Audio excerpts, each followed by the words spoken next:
George R.R. Martin does a great job making dragons seem like the end of the world, with tales from long ago about dragons melting castles and destroying cities. But then we're blueballed for years, having to watch them grow up so slowly. However, scientifically speaking, he may have just made dragons even more terrifying. Just how crazy powerful is Dragonfire?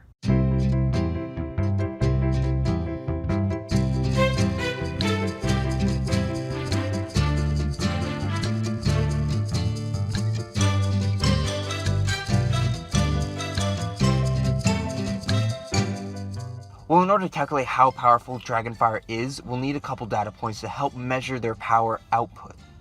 Luckily, Georgie teases us ever so gently a couple times with real data we can more or less quantify.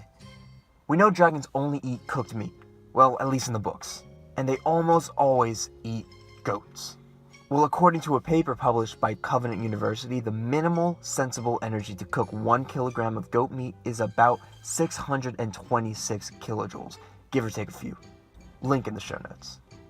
So if we use the energy to cook 1 kilogram of goat meat times the mass of goat meat we are cooking divided by the time to cook, we get the power output given by the fire. Anyway, the first data point comes from Season 2, Episode 5, where we see a little bambino Drogi sear a 5-gram goat steak for 2.5 seconds. Using our handy dandy equation, we get a power output to be 1.25 kilowatts. A watt just being a joule per second. Our second data point comes from Season 3, Episode 1, where Drogon goes fishing and catches some weird looking goat.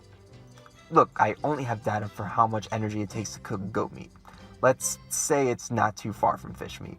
Anyway, we can tell that the sea goat is slightly larger than half of Drogon, and Drogon is slightly larger than half of Dany, so let's call it 20 inches. And I guess it's some kind of tuna?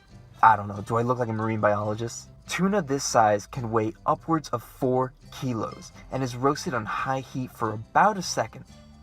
Doing the same thing as we did before, we get a total power output of 2,256 kilowatts. The third data point comes from Season 4, Episode 6, where Drogon cooks up a whole goat. The average adult goat weighs between 44 and 310 pounds, so let's say 80 kilograms. He actually cooks the goat for a solid 1.36 seconds and flambés it for another 7 seconds, but ignore that, he's just showing off. After quick math, we get a power output of 20,000 kilowatts. The last concrete data point we have is in Season 7, Episode 4, and it's just getting ridiculous. Georgie, why you do this? Anyway, we see Drogon straight up vaporize 2 people. Not only them, but their armor, and their weapons too. So we need to find out how much energy we need to vaporize about 27.2 kilograms of iron and 2 people. Let's start with the iron. We can do this pretty easily using this scary equation. I won't bore you with too much maths, but the first part is the energy required to raise the temperature of solid iron to its melting temperature. The second part is just extra energy to change solid iron into molten iron. Third and fourth part do the same thing, but go from molten iron to literally iron gas. Plugging all the numbers and constants in, we get a total of almost 31 billion joules. Now all we need is the energy required to totally and completely vaporize 2 human beings. Frighteningly, some students at the University of Leicester calculated the energy required to turn a 78 kilogram person into vapor paste. Almost 3 gigajoules. Assuming we have 78 kilograms of Dick on and 78 kilograms of Randy, this adds almost 6 gigajoules on top of our already needed energy to vaporize iron. Divided by the 13.5 seconds to do the deed, Drogon's fire comes out to a power output of 2.5 gigawatts.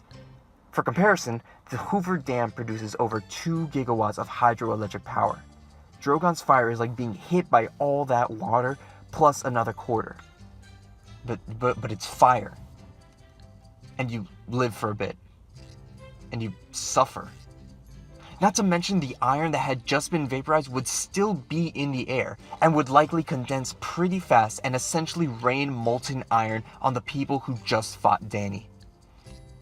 Shit, Georgie. That's metal. But wait, it gets worse. We We have to remember Drogon was only just born at the end of Season 1.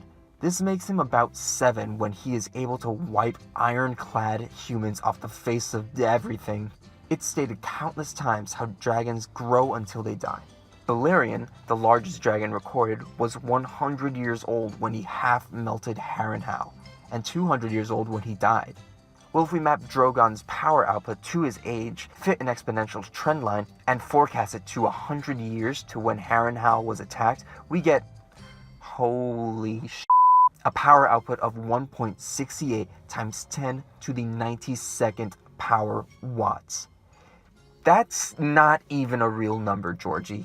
The current closest approximation of mass energy in the observable universe is approximately 4 times 10 to the 69 powered joules.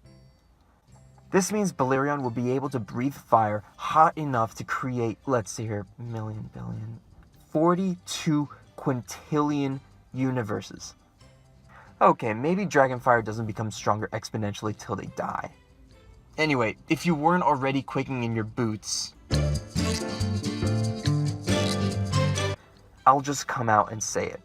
These are underestimates for the true energy given by these flames. First of all, a lot of heat is lost to the environment. Have you ever been in nosebleed seats watching a concert and the pyrotechnics go off and you still feel it? That is energy essentially that wasn't used to heat up the goat steak that they had over the fireball. Really, the fire gives off more energy than we can estimate without actually measuring it. Secondly, thermodynamics is a lot trickier than saying it takes X joules to cook Y kilograms, so it must take 2X joules to cook 2Y kilograms. Really, we'd have to take into account complicated goat geometries and how different cuts of meat absorb energy differently. So, yeah, Georgie, you made Westeros even scarier.